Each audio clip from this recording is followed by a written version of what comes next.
आज का आजाद सिपाही अखबार आपने पढ़ा क्या? पढ़ते रहिए अपना लोकप्रिय दैनिक अखबार आजाद सिपाही। नमस्कार, आजाद सिपाही के प्राइम बुलेटिन में आपका स्वागत है। मैं हूं राहुल सिंह। आज की प्राइम की प्रमुख खबर कुछ इस प्रकार है। मुख्यमंत्री हेमंत सोरेन ने कहा कि अपने लोगों को हर हाल में वापस लाएंगे, चाहे विमान की ही जरूरत क्यों न पड़े। दूसरी खबर, जमशेदपुर में गैंग वॉर, 24 घंटे में गोलीबारी की 2 घटनाएं, एक की मौत 5 घायल, सभी घायल डॉन अखिलेश के गुर्गे। तीसरी खबर, बाबूलाल और सरयू राय चाहते हैं कोरोना संकट तक रोका जाए रिम्स निदेशक को। चौथी खबर, सिने स्टार ऋषि कपूर का निधन, सीएम हेमंत ने कहा 2 दिन में 2 सितारों के जाने से व्यथित है मन। पांचवी खबर, बाइक पर लाद कर घर ले गया अपने भाई का शव, गिड़गिड़ा के परिजनों को अस्पताल प्रबंधन ने नहीं दिया शव वाहन, प्रभारी ने कहा जांच होगी। छठी खबर, हिंदपीढ़ी में मरीज को लेने गए एम्बुलेंस पर पथराव और हंगामा मामले में 3 लोग भेजे गए जेल। सातवीं खबर, राजधानी की आहार विशेषज्ञ महिलाएं लॉकडाउन में लोगों को कर रही जागरूक। आइए अब सुनते हैं खबर विस्तार से। मुख्यमंत्री हेमंत सोरेन ने कहा कि देश के दूसरे हिस्सों में फंसे झारखंड के लोगों को हर हाल में वापस लाया जाएगा, चाहे इसके लिए विमान का इस्तेमाल क्यों न करना पड़े। गुरुवार को प्रोजेक्ट भवन के बाहर मीडिया से बात करते हुए उन्होंने कहा कि सरकार बाहर फंसे मजदूरों और छात्रों को लेकर गंभीर है। इन्हें वापस लाने के लिए तेजी से कदम उठाए जा रहे हैं। इसके परिणाम भी अगले कुछ दिनों में दिखने लगेंगे। उन्होंने कहा कि राज्य और केंद्र के अधिकारी इस मामले में लगातार संपर्क में हैं। इसी कड़ी में अलग अलग राज्यों के लिए नोडल पदाधिकारी भी बनाए गए हैं। सीएम ने कहा कि कोटा ही नहीं, उड़ीसा, बंगाल या फिर दूसरे किसी भी राज्य में अगर कोई छात्र लॉकडाउन में फंसा है और उसके परिजन अपने संसाधन पर उसे वापस लाना चाहते हैं तो इस संबंध में तत्काल पास जारी करने का आदेश उपायुक्तों को दिया जा चुका है। प्रवासी मजदूरों और छात्रों को वापस लाने के मामले में तेजी से बदलाव हुआ है और बहुत जल्द सब कुछ ठीक हो जाएगा। जनप्रतिनिधि और अधिकारी भी इस मामले को लेकर चिंतित थे। अब नजर डालते हैं आज की दूसरी प्रमुख खबर पर। जमशेदपुर में गैंग वॉर का दौर एक बार फिर शुरू हो गया है। पिछले 24 घंटे में यहां गोलीबारी की 2 घटनाएं हुई। इनमें एक की मौत हो गई जबकि 5 घायल हैं। घायलों में 2 की स्थिति गंभीर बनी हुई है। सभी घायल डॉन अखिलेश सिंह के गुर्गे हैं। पहली घटना बुधवार देर रात घटी। डॉन अखिलेश सिंह और सुधीर दुबे के गुर्गों के बीच गोलीबारी हुई। इसमें अखिलेश सिंह के 5 गुर्गों को गोली लगी। सभी को टीएमएच में भर्ती कराया गया है। पुलिस ने मौके से कई खोखे बरामद किए हैं। जानकारी के मुताबिक सीताराम डेरा स्लैग रोड के पास दोनों गिरोह के लोग का आमना सामना हो गया। फिर दोनों तरफ से ताबड़तोड़ गोलियां चलने लगी। इसमें अखिलेश सिंह के करीबी बागबेड़ा निवासी कन्हैया सिंह के मुंह में गोली लगी है। बता दें कि डॉन अखिलेश सिंह के गिरोह से ही अलग होकर सुधीर दुबे ने अपना गिरोह बनाया है। इसमें उसका साथ पंकज दुबे ने भी दिया है। कन्हैया सिंह अखिलेश सिंह का स्क्रैप का धंधा संभालता है। डॉन अखिलेश सिंह हर हाल में सुधीर दुबे को रास्ते से हटाना चाहता है। इधर गोलीबारी की दूसरी घटना गुरुवार को मानगो में घटी। यहाँ उलीडीह में एक अपराधी सोनू शर्मा ने एक 20 वर्षीय की गोली मारकर हत्या कर दी। वारदात को अंजाम देने के बाद अपराधी वहां से भागा नहीं और वह मोहल्ले में घूमता रहा। बाद में पुलिस ने उसे गिरफ्तार कर लिया। गोली मारने वाला आरोपी पेशेवर अपराधी है। उसके खिलाफ हत्या, रंगदारी समेत कई आपराधिक मुकदमा पहले से ही लंबित है। मृतक की पहचान पंडित टोला निवासी सौरभ सुमन झा के रूप में की गई है। सौरभ के सीने और गले में 4 गोलियां मारी गई है। अब नजर डालते हैं आज की तीसरी प्रमुख खबर पर।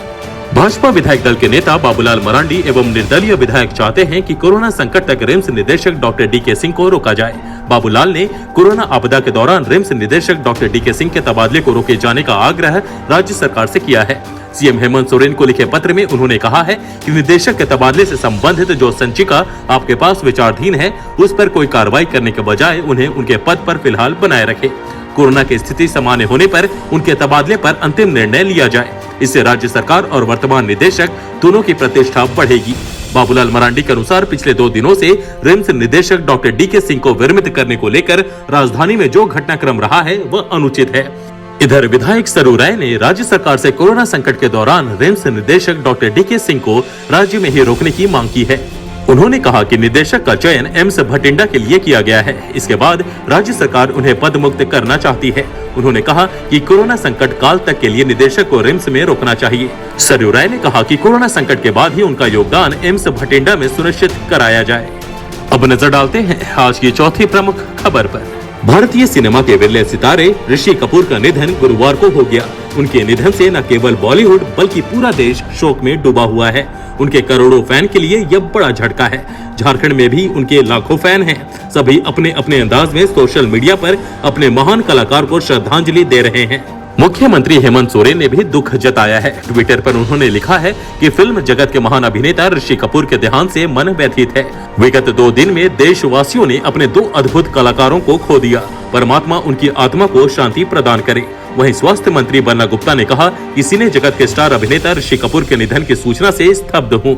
अभिनय जगत की बहुत बड़ी क्षति है जो कभी पूरा नहीं किया जा सकता। विनम्र श्रद्धांजलि। पूर्व मुख्यमंत्री बाबूलाल मरांडी ने ट्वीट किया, दुखद, अभिनेता ऋषि कपूर के रूप में फिल्मी जगत ने एक और सितारा खो दिया है। 2 दिनों में 2 कलाकारों की मौत से पूरा देश स्तब्ध और सदमे में है। उनके परिवार और प्रशंसकों को संवेदना, विनम्र श्रद्धांजलि। ओम शांति। पूर्व मुख्यमंत्री रघुवर दास ने ट्वीट किया, मशहूर फिल्म अभिनेता ऋषि कपूर के निधन की खबर से स्तब्ध हूँ। उन्होंने अपने अभिनय से दर्शकों तक करोड़ों चाहने वालों के दिलों पर राज किया। उनका जाना हिंदी फिल्म जगत के लिए अपूरणीय क्षति है। कांग्रेस विधायक अंबा प्रसाद ने ट्वीट किया, आज फिर से दुख का माहौल है। हिंदी फिल्म जगत की महान हस्ती ऋषि कपूर हमारे बीच नहीं रहे। आप हमारे मन में हमेशा रहेंगे। भावपूर्ण श्रद्धांजलि। अब नजर डालते हैं आज की 5वीं प्रमुख खबर पर। कैंची की धार तेज करने के क्रम में जख्मी युवक की उपचार के दौरान सिमरिया रेफरल अस्पताल में मौत हो गई। शव को ले जाने के लिए परिजनों ने शव वाहन की मांग की, लेकिन अस्पताल प्रबंधन ने शव वाहन उपलब्ध नहीं कराया। परिणाम स्वरूप परिजनों ने शव को बाइक से घर ले गए। मामला टंडवा प्रखंड के तेसर चप्पा गांव का है। गांव निवासी सुखदेव सिंह मिस्त्री का 25 वर्षीय पुत्र गणेश कुमार कैंची में धार चढ़ाने के दौरान ग्राइंडर टूटने से बुरी तरह घायल हो गया। घटना के बाद गंभीर रूप से घायल गणेश को परिजन उपचार के लिए सिमरिया स्थित रेफरल अस्पताल लेकर गए। डॉक्टरों ने उसे मृत घोषित कर दिया। शव ले जाने के लिए परिजनों ने शव वाहन की मांग की, जो उन्हें नहीं मिला। लॉकडाउन के कारण कोई निजी वाहन नहीं मिलने से परिजन शव को बाइक से अपने पैतृक गांव ले गए। मामले में प्रभारी चिकित्सक पदाधिकारी डॉक्टर भूषण राणा का कहना है उन्हें इसकी जानकारी नहीं है। अस्पताल में 2 एम्बुलेंस है। मामले की जांच कर दोषियों पर कार्रवाई होगी। अब नजर डालते हैं आज की 6ठी प्रमुख खबर पर। हिंदपीढ़ी में मरीज को लेने पहुंचे एम्बुलेंस पर पथराव और हंगामा करने के मामले में गुरुवार को 3 लोगों को जेल भेजा गया है। सभी को रिम्स के आइसोलेशन वार्ड और कोविड वार्ड से जेल भेजा गया। मालूम हो कि 13 अप्रैल सोमवार की देर रात कोरोना पॉजिटिव मरीज को रिम्स के कोविड-19 वार्ड में भर्ती करने को लेकर गई टीम पर पथराव किया गया था। एम्बुलेंस में तोड़फोड़ की गई थी। लोग पुलिस कर्मियों पर हमला करने को उतारू थे। पुलिस एवं मेडिकल की टीम को वहां से जान बचाकर भागना पड़ा था। मामले में पुलिस ने कई नामजद समेत अज्ञात के खिलाफ हिंदपीढ़ी थाना में मामला दर्ज किया था। इसी मामले में 3 लोगों को जेल भेजा गया। इनमें से एक उक्त कोरोना संक्रमित युवक भी शामिल था, जिसकी रिपोर्ट गुरुवार को नेगेटिव आई। रिपोर्ट आने के बाद ही सभी को जेल भेजा गया। अब नजर डालते हैं आज की 7वीं प्रमुख खबर पर। राजधानी की कुछ आहार विशेषज्ञ महिलाएं लॉकडाउन के दौरान खान पान को लेकर लोगों को जागरूक कर रही हैं। इंडियन डायटेटिक एसोसिएशन झारखंड चैप्टर की ओर से यह प्रयास शुरू किया गया। यूट्यूब और सोशल मीडिया के जरिए लोगों तक यह जागरूकता संदेश पहुंचाया जा रहा है। इसकी पहल की है एसोसिएशन की झारखंड चैप्टर अध्यक्ष गजाला मातीन ने। आज के आजाद सिपाही के प्राइम बुलेटिन में बस इतना ही। देश विदेश की तमाम बड़ी खबरों के लिए आप पढ़ते रहिए अपना लोकप्रिय दैनिक अखबार आजाद सिपाही।